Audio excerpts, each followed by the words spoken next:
I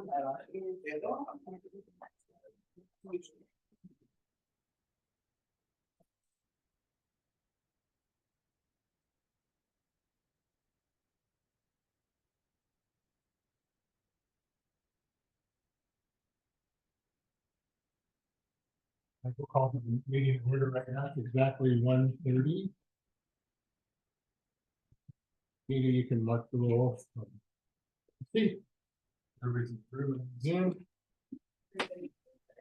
You guys heard her online. Dr. Jones and Dr. Raster is here. The rest of the board is here.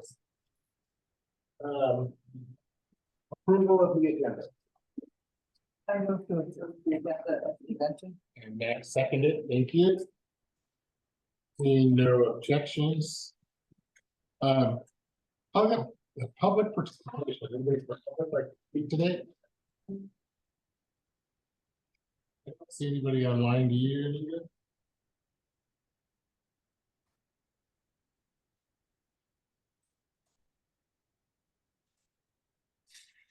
Get started, and we will start with the action item with presenting the budget to us. He said your name.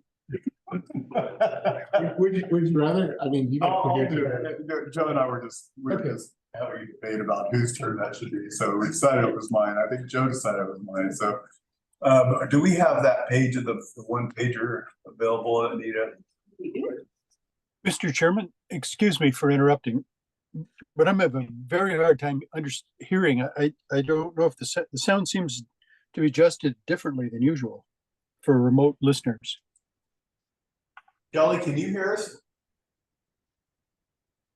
It was breaking up a little bit when Kenny was talking. I can hear you, Max. Okay, maybe I'll speak a little bit louder. Was I not speaking? Can you hear me better now?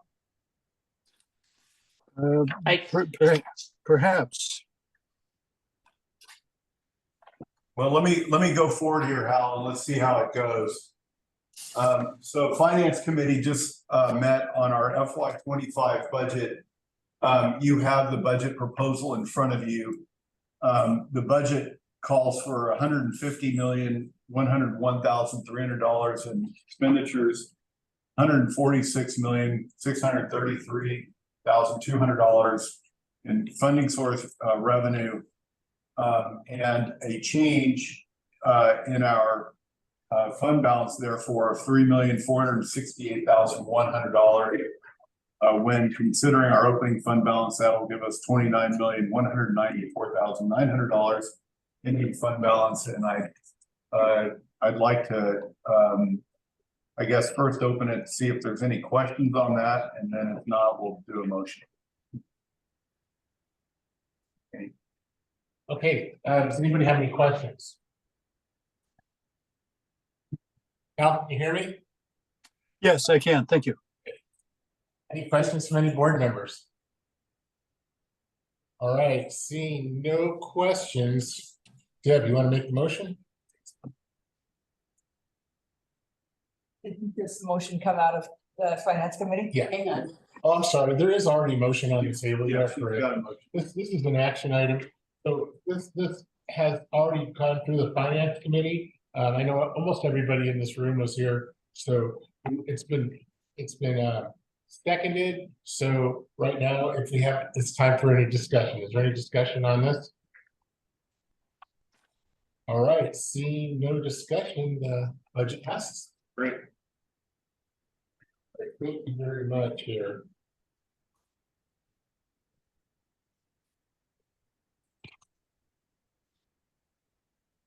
All right, so our next item is our grant funding audit. I knew we didn't really get a chance to talk about it at our last meeting, so hopefully everybody had plenty of time to read this. And I'm just going to turn this over to Max. Okay, and I'll, with help from Joe on the and Ian on the corrective measures. So I'm gonna I think it'd probably be appropriate for me to declare conflict on this, Kenny.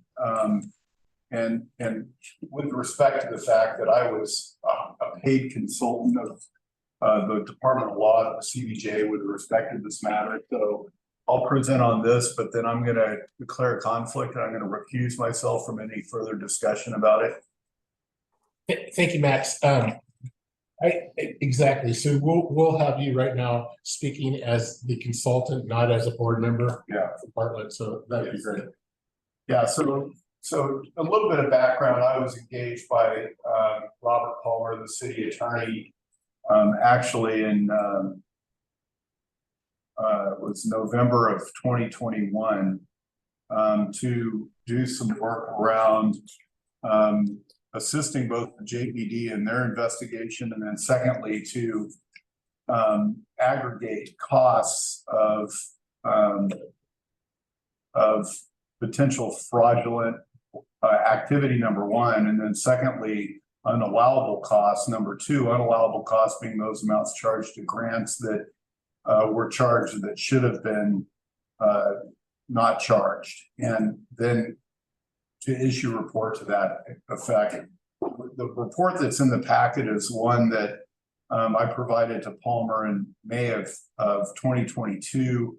And it's the short version. You'll notice that there's some red attachment XXs.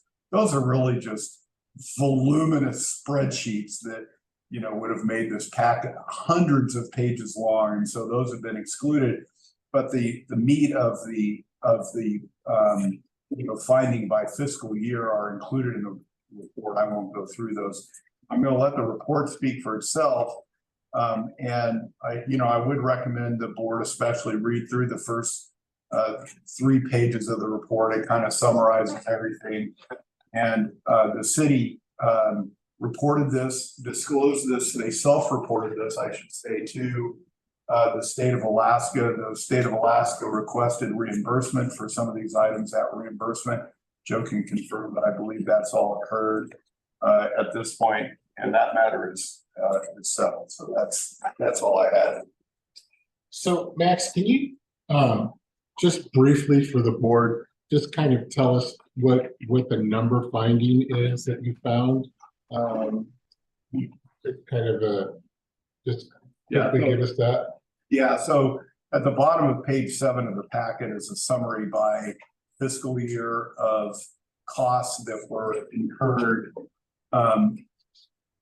with respect to state grant programs that didn't have adequate support to claim those items as an allowable expense. Okay, these amounts are different from the finding that was made for the case that was brought against Brad Grigg for fraud, and which has gone through the courts at this point. There's other costs having to do with charges to the mental health department that are at the top of page 8 of the packet, totaling at $79,750, which were costs that were unallowable costs, but they were charges that didn't impact a grant. The program is funded by fees, Medicaid fees, but they're not cost reimbursement per se. It's just costs that weren't that were incurred that probably shouldn't have been by Bartlett, but there was no repayment. In fact, I recommended that the city not repay those amounts, and that's included in there. So the city self-reported the initial amount and amount on page 7, and that's what was indicated. And then in the packet there, you'll see the letter that was written to the state by us, department, and then the state really appreciated us self-reporting ourselves, and then of course they wanted their refund. And Joe, you want to talk a little bit about that? About the refund? Yeah, just about the refund, how you did it, process. Well, the refund was submitted, we did it. Yeah, I know it was submitted. They wanted it paid by March 6th. When was it paid by? We paid it immediately upon receiving it, so it was paid out in February. And so those funds have left. And you'll see the expense on the February statement. So there was nothing accrued for this in the prior fiscal year. And I guess my question to you, and I don't even know where this goes to, if it still stays in the court. I know that Mr. Gregg was found guilty and had to make restitution, or is in the process of making restitution. Do we get those funds? Do they come to us? How does that? Well. They'll come to us eventually through the interfund. My understanding is they'll be remitted to CBJ, and CBJ through the interfund process will give the funds to us. So we'll probably see them at the year end when they do those final joint entries. That would offset the 140-some thousand every year. So whenever we receive those, we can offset that expense until the end of the month it's received. Do you have anything else you want to add to this?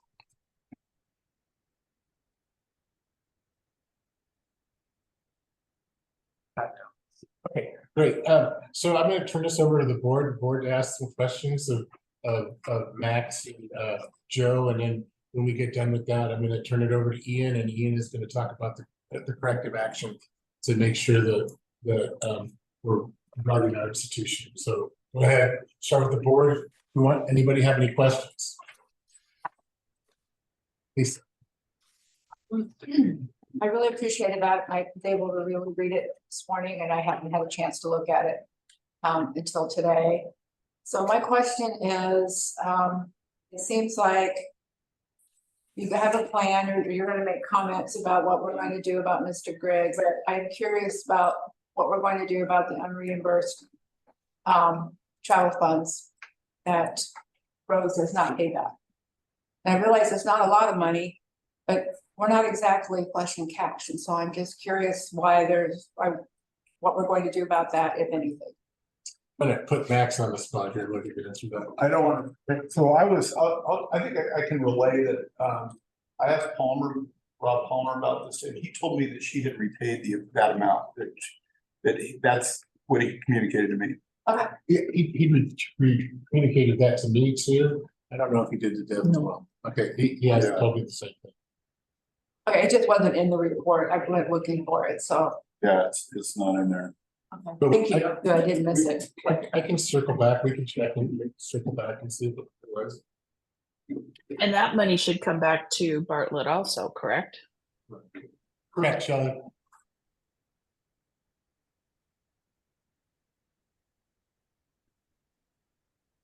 Thank you for that. Thank you. Anybody else have any questions from the board?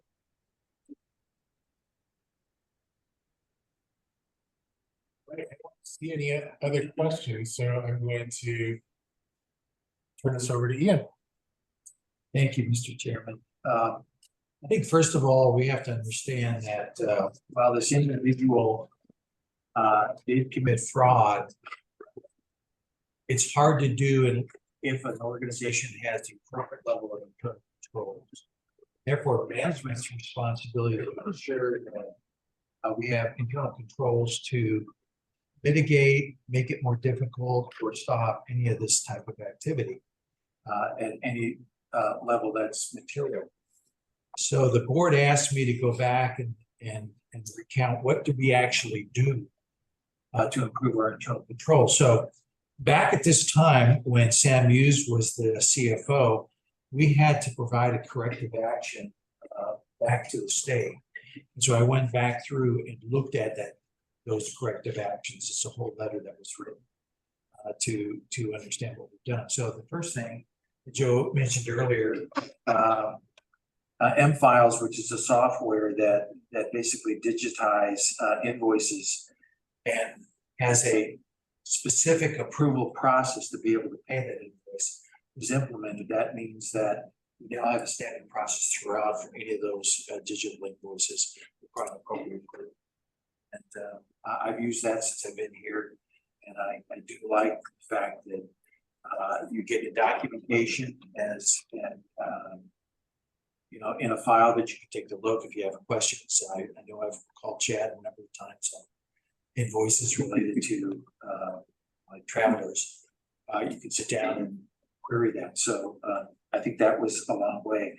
We also had some issues with too many credit cards and too many gift cards. My understanding that we of the numerous gift cards we had, we only are down to 3 gift cards. Those total $100 a piece, so 300. And we have, I think, a balance of 39. The gift cards are no longer allowed to be purchased except in rare exceptions. And we've been using up the gift cards that were originally purchased for approval. The other thing was we had too many credit cards out and they were not being reviewed appropriately. So a new process for reviewing credit cards was given to the administrative assistant. So those are being done. We have added to the number of credit cards or Hero cards. We will, as some new entities come on, we were above 14, then down to 7, now we're up to 11. So I want to take a look and see whether they're on 12. My apologies, 12. Make sure that we have the right procedures in place. Having said that, I am used to having internal audit review my expenses. I've been part of 2 organizations that did that since 2000. And so I would like to see whether or not we can have some method of looking at those maybe twice a year to see whether or not things that were purchased were business oriented and they were received. Those are the 2 areas that I still feel that we do a good job. With my understanding, I asked Nathan Overson to help me with this, update it, so we'll have to talk about what we want to do in the future. But I do think there's some benefit of everyone knowing that what they submit can be audited. So I'll end my report and see if there's anything else you'd like me to focus on. The good news is they did a lot, in terms of showing up our internal control weaknesses as soon as these things were identified. Unfortunately, what fraud does is people take advantage of gap. Does anybody have any questions? Al, did I see your hand up? Oh, no, I was doing something else. Sorry. So Max, again, as auditor, not as that. Were you able to find out some pretty significant deficiencies in the audit process and in the security? Do you want to talk about that a little bit or at all, or do you want to say what you think that is? So when this came to light, it actually preceded Sam Hughes, and Robert Tyke was the CFO, and then it transitioned, and Robert really did a lot to address those issues with the credit cards, and then Sam carried that on, and I haven't done any procedures to verify that, to be honest with you. So I'm relying on kind of what I know that they were working to address all those, but wasn't asked to come back and test any of that. So I can't really comment on that, I would say. But I know that it was very high importance of, senior management as it is with Ian, so. Yeah, I guess I'll be right in it, I would imagine Joe probably maybe, after reading Max's report and now seeing what kind of safeguards or guardrails that we put on expenditures, travel, all that stuff. Have you seen like a vast improvement on this? And, the management plan to make sure that this doesn't happen again? Well, it was pretty well in place when I got here, so the controls, I'd say, are in good standing. I mean, Ian makes a good point. There is some stuff that we need to do for internal audit, specifically around like SLT approval of those invoices. I think we can show if that needs to come. That's it. Yeah. So I would ask you both, I know it wasn't in the scope of your specific audit, but are there any other areas outside of the scope of the credit card, gift card fraudulent purchases where we could do a better job of, besides the SLT, expensive report approval.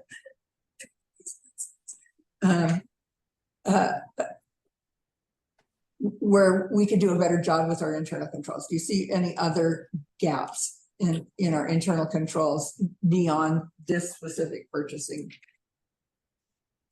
I haven't spotted nothing right now. I approve a fair amount of invoices and I ask a lot of questions as well, and I haven't seen something that would indicate that there's more holes that could be exploited like that. Yeah. I'm like Ian, a lot of people get a lot of questions on a lot of invoices from me. There's always been good answers, so I haven't found more ground. But you know, sometimes it's crafty people, we gotta keep looking at this from different angles to make sure we don't exploit in the future.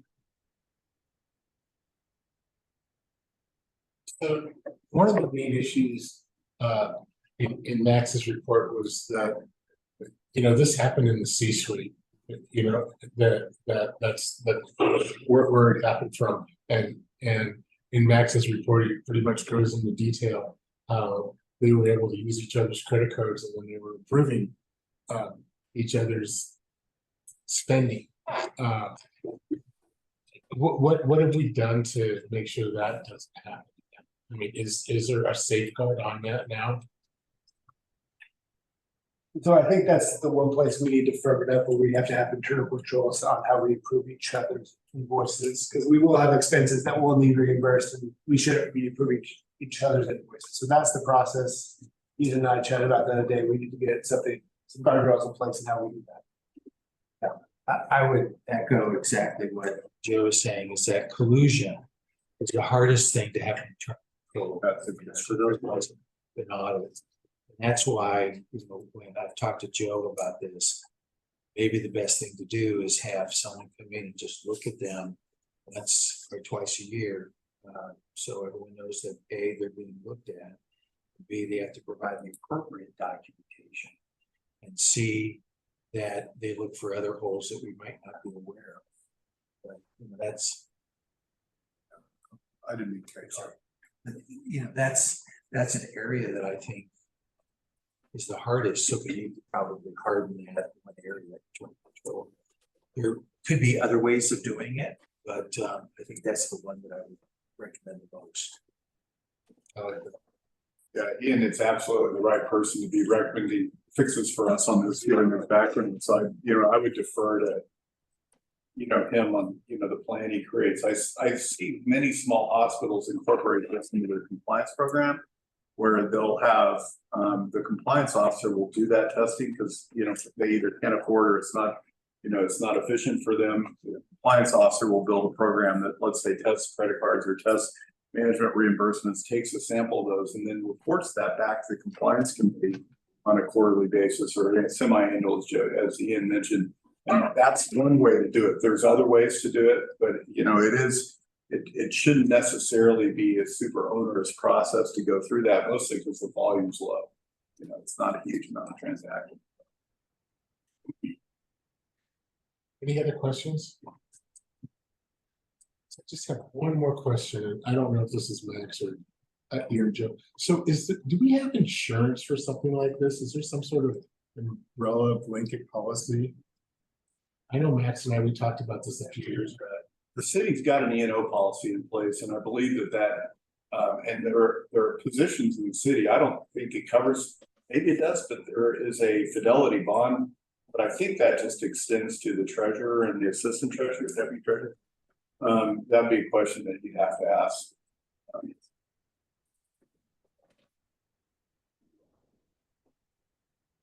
Well, does anybody else have any questions?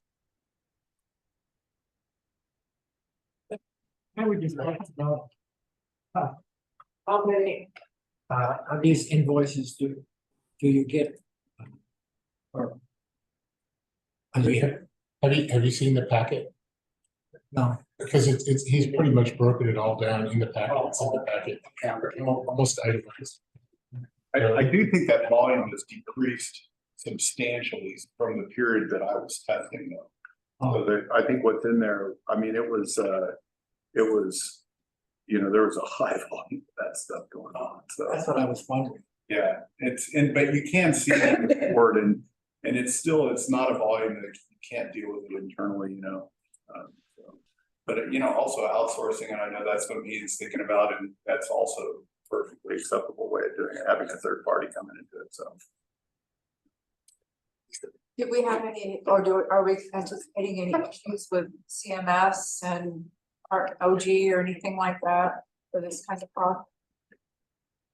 Or is it just limited to the state? It'd be limited to the state. I don't know if they come after us for any reason. I'm just wondering because I saw the whole COVID federal and the CARES Act. I'm Yeah, just curious. we self-reported. We got them outside. There's nothing single out that I saw outside. That's good. Thank you.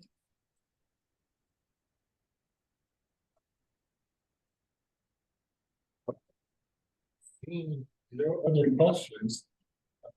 Time for board questions or comments? Board, any questions or comments? No questions or comments? Thank you guys for coming. We are officially adjourned.